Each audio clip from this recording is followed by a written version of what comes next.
जय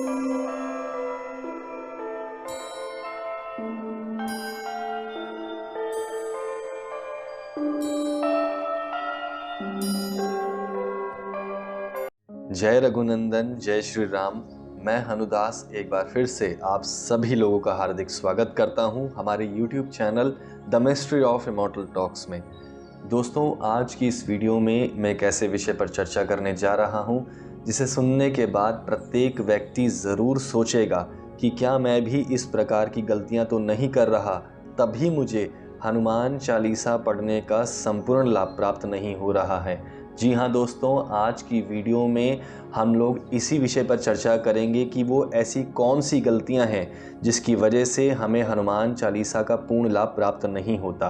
तो बिना देरी करते हुए आज की वीडियो की शुरुआत करते हैं। दोस्तों, श्री हनुमान चालीसा इस संसार में सबसे ज़्यादा पढ़ने वाली और सबसे ज़्यादा शक्तिशाली चालीसा मानी गई है, लेकिन बहुत से लोग ये नहीं जानते कि इस चालीसा को पढ़ने का क्या विधि विधान है। अक्सर लोग वीडियोस देखकर ही इस चालीसा को पढ़ना शुरू कर देते हैं, जिसकी वजह से उनका किया गया परिश्रम, उनकी की गई भक्ति व्यर्थ जाती है। आखिर ऐसी वो कौन सी गलतियां हैं जिसकी वजह से हमारा पूजा पाठ सफल नहीं होता, जिसकी वजह से हमें पूर्ण तरीके से लाभ प्राप्त नहीं होते। सबसे पहली गलती कि हम हनुमान चालीसा का पाठ बिना संकल्प लिए शुरू कर देते हैं। दोस्तों, हमेशा इस चीज़ को ध्यान रखिए कि जब भी आप हनुमान चालीसा का पाठ करें, चाहे आप 51 पाठ करें, 100 पाठ करें या 108 पाठ करें, आपको संकल्प लेकर ही हनुमान चालीसा का पाठ करना है। दूसरी सबसे बड़ी गलती, कुछ लोग अपनी सहूलियत के हिसाब से पाठ करते हैं। मान लीजिए कि अगर कोई व्यक्ति 100 पाठ कर रहा है और 100 पाठ करने का उसने संकल्प भी लिया है पूरे विधि विधान के साथ, लेकिन वो 100 पाठ में से 50 पाठ दिन में कर रहा है और 50 पाठ शाम को कर रहा है। दोस्तों, हमेशा याद रखिए, जब आप संकल्प लेते हैं, जब तक वो संकल्प पूर्ण ना हो, आप अपनी जगह से, अपने आसन से नहीं हट सकते। आपको एक बार में, एक बैठक में ही पूरे 100 पाठ पूर्ण करने हैं। जो तीसरी गलती है वो यह है कि जब लोग पाठ करते हैं उस वक्त उनका ध्यान केंद्रित ही नहीं होता पाठ पर। लोग अक्सर घड़ी की ओर देखते रहते हैं, माला को गिनने में लगे रहते हैं कि कितनी मालाएं पूरी हुई हैं, वक्त कितना हो गया है। उस हिसाब से उनका ध्यान भटकता रहता है और अंत में पाठ खंडित हो जाता है। कई बार लोग बीच में ही गिनती भूल जाते हैं, उन्हें स्वयं पता नहीं लगता कि कितनी मालाएं पूरी हुई हैं, कितनी बार वो पाठ पूर्ण कर चुके हैं, और इसी वजह से पाठ करने के दौरान उनका ध्यान भटकता है और पाठ खंडित हो जाता है। इसके बाद वो गलती है जो अक्सर लोग करते हैं कि कुछ लोगों को मैंने यह कहते हुए सुना है, कभी कभार हमें कमेंट्स भी मिले हैं कि गुरुजी जो आखिरी की पंक्ति है जिसमें लिखा हुआ है कि तुलसीदास सदा हरि चेरा कीजय नाथ हृदय मह डेरा। कई लोग जो अपने आप को बहुत ज्ञानी मानते हैं, कई लोग क्या करते हैं कि श्री तुलसीदास जी की जगह पर अपने नाम को ऐड करके उस पंक्ति को पूर्ण कर देते हैं, ये जानते हुए भी कि वो सबसे बड़ी बेवकूफ़ी है, लेकिन फिर भी वो जानबूझकर करते हैं। दोस्तों, इस चीज़ का लिखित में कहीं भी प्रमाण नहीं है कि तुलसीदास जी की जगह पर आप अपने नाम को डालें, क्योंकि दोस्तों वो एक अनन्य भक्त थे। गोस्वामी तुलसीदास जी श्री हनुमान जी के अनन्य भक्तों में से एक थे, और यदि हम इस कलयुग में देखें तो आज के समय में भी अनेकों ऐसे भक्त रहे हैं। उदाहरण के तौर पर नीम करोली बाबा जी थे, सियाराम बाबा जी हैं। लेकिन दोस्तों, आज के समय में कौन सा ऐसा व्यक्ति है जो संपूर्ण तरीके से श्री हनुमान जी के चरणों में अपने आप को समर्पित करे? जो अपने आप को संपूर्ण तौर से समर्पित करेगा वो ही उस कोटि में अपने आप को शामिल कर सकता है। लेकिन ये गलती बहुत से लोग करते हैं, इसलिए इन चीज़ों का आप लोग ध्यान रखें कि इस चीज़ को आपको नहीं करना है। यदि कोई व्यक्ति आपको कहता है कि इस चीज़ को आप ऐसे कर सकते हैं, सिर्फ आप उससे यह पूछिए कि इस चीज़ का कहीं लिखित में प्रमाण है कि इस चीज़ को हमें ऐसे करना चाहिए। यदि इन चीज़ों का कहीं लिखित में प्रमाण होता, कि तुलसीदास जी की जगह पर आप अपने नाम को शामिल करें तो इस चीज़ का कहीं ना कहीं लिखित में प्रमाण अवश्य होता। इसके बाद जो चौथी गलती है वो यह है कि कुछ लोग संकल्प तो ले लेते हैं, लेकिन संकल्प लेने के दौरान वो कुछ ऐसी चीज़ें बीच में बोल देते हैं जिसकी वजह से उन्हें नुकसान होता है। दोस्तों, हमेशा याद रखिए कि जब तक आपकी भक्ति निष्भाव नहीं होगी तब तक उस भक्ति को स्वीकारा नहीं जाएगा। कुछ लोग सिर्फ अपनी सहूलियत के लिए पाठ पूजा करते हैं या अपनी इच्छाओं को पूर्ण करने के लिए पूजा करते हैं और संकल्प लेने के दौरान वो उन चीज़ों को बीच में कह डालते हैं जिन चीज़ों को नहीं कहना चाहिए। अक्सर लोग कहते हैं कि यदि मेरी नौकरी लग जाएगी तो मैं 100 पाठ पूरे करूंगा, या मुझे संतान की प्राप्ति हो जाएगी तो मैं 100 पाठ पूरे करूंगा।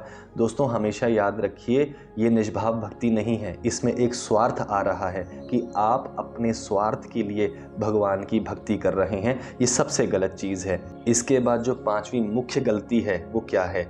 बहुत से लोग संकल्प तो ले लेते हैं पूरे विधि विधान से, पूजा पर बैठ भी जाते हैं, लेकिन किसी ना किसी कारण से उनका संकल्प बीच में ही खंडित हो जाता है, टूट जाता है। आखिर ऐसा क्यों होता है?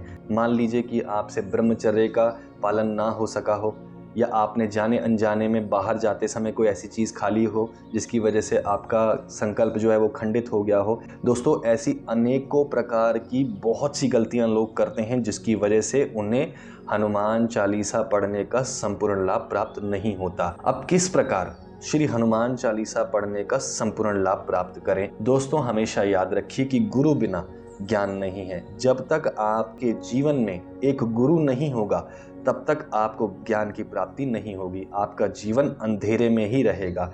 इसलिए हर वीडियो में हम कहते हैं कि श्री हनुमान जी को गुरु धारण अवश्य करें। मान लीजिए उदाहरण के तौर पर यदि कोई व्यक्ति मांसाहार करता है और यदि वो अध्यात्म में कदम रखना चाहता है, श्री हनुमान जी का पाठ करना चाहता है या श्री हनुमान चालीसा की साधना करना चाहता है, उस व्यक्ति को सबसे पहले 15 दिन तक अपने आप को सात्विक रखना होगा। उसके बाद जब 15 दिन बाद उसका शरीर धीरे धीरे साफ होना शुरू हो जाएगा, गंदगी शरीर से निकल जाएगी, उसके बाद समस्त देवी देवताओं को प्रणाम करते हुए श्री हनुमान जी को गुरु धारण करे। उसके बाद एक समय, एक जगह और एक दिशा पर बैठकर ही वो श्री हनुमान जी के नाम का पाठ आरंभ करे। जो 5 चीज़ें प्रत्येक वीडियो में बताई जाती हैं, सबसे पहले राम नाम का जाप किया जाए कम से कम 15 या 20 मिनट तक। उसके बाद राम स्तुति, हनुमान चालीसा, संकट मोचन, बजरंग बाण, अंत में श्री हनुमान जी की आरती। कुछ समय तक, लगभग 6 महीने तक या 5 महीने तक इस चीज का नियमित रूप से पूरे विधि विधान से कार्य किया जाए। अंत में जब आपको लगे कि आपके शरीर में परिवर्तन आने लगे हैं, तब जाकर श्री हनुमान चालीसा का आप संकल्प लें। संकल्प में आप सिर्फ यही कहेंगे कि आप कितने पाठ करना चाहते हैं, कि आप 51 पाठ करना चाहते हैं, 100 पाठ करना चाहते हैं, 108 पाठ करना चाहते हैं और कितने दिन तक करना चाहते हैं। इसी हिसाब से आप संकल्प लें और अपने जीवन को सफल बनाएं। दोस्तों, हमेशा याद रखिए कि श्री हनुमान जी आज के समय में जागृत देवता हैं। और दोस्तों, ये सत्य है कि आज के समय में यदि आप गिनती करेंगे तो श्री हनुमान जी के इतने मंदिर हैं जितने किसी के नहीं होंगे। सबसे ज़्यादा भारत में या भारत से बाहर भी आप जाएंगे, अब्रॉड भी देखेंगे, तो सबसे ज़्यादा श्री हनुमान जी की ही आपको मंदिर मिलेंगे। क्यों? क्योंकि आज के समय में श्री हनुमान जी जागृत देव हैं।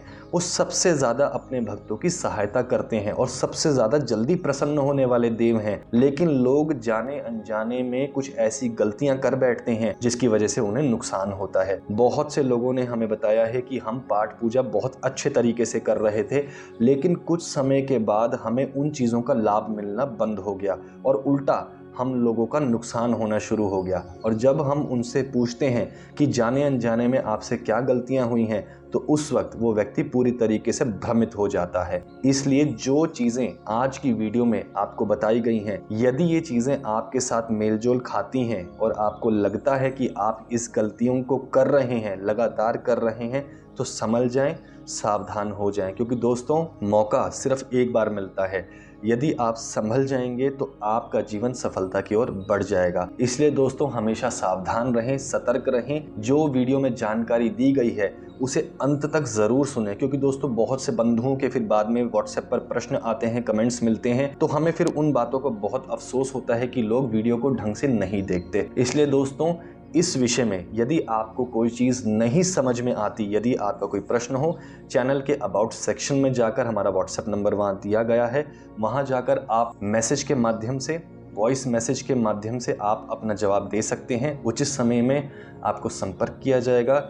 यदि श्री हनुमान जी को गुरु धारण करना चाहते हैं और उसकी प्रक्रिया आपको नहीं पता, तो ऊपर आई बटन पे क्लिक कर कर उस वीडियो पर जाकर उस वीडियो को देख सकते हैं। साथ ही यह कहना चाहूँगा कि श्री हनुमान जी की दिव्य वाणी का अध्ययन कीजिए, जिसे हम कली हनुवाणी के नाम से जानते हैं। वीडियो के डिस्क्रिप्शन में लिंक दिया गया है, क्लिक कर कर अमेज़न पर पहुँचें, वहाँ से उस पवित्र ग्रंथ को प्राप्त करें और अपने जीवन को सफल बनाएं। क्योंकि दोस्तों, कलयुग में केवल श्री हनुमान जी की वाणी ही आपके जीवन को तार सकती है। पिछली कुछ वीडियोस में जो हमने आप लोगों को जानकारी दी है, उस जानकारी से प्रभावित होकर बहुत से लोगों ने कली हनुमानी को प्राप्त किया है और अपने जीवन को सफल बनाया है। इसी के साथ यदि मेरी दी गई जानकारी आप सभी लोगों को पसंद आई हो तो इस वीडियो को लाइक कीजिए, शेयर कीजिए, चैनल को सब्सक्राइब कीजिए, क्योंकि दोस्तों इस चैनल पर हनुमान जी से रिलेटेड ही वीडियोस डाली जाती हैं और रोज़मर्रा की जो ज्ञान की बातें हैं वो कम्युनिटी सेक्शन में पोस्ट की जाती हैं।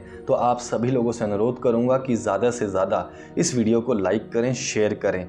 बहुत जल्द आप सभी लोगों के समक्ष हो जाएंगे एक नई वीडियो के साथ, कुछ नई बातों के साथ। तब तक के लिए जय श्री राम, जय बजरंग।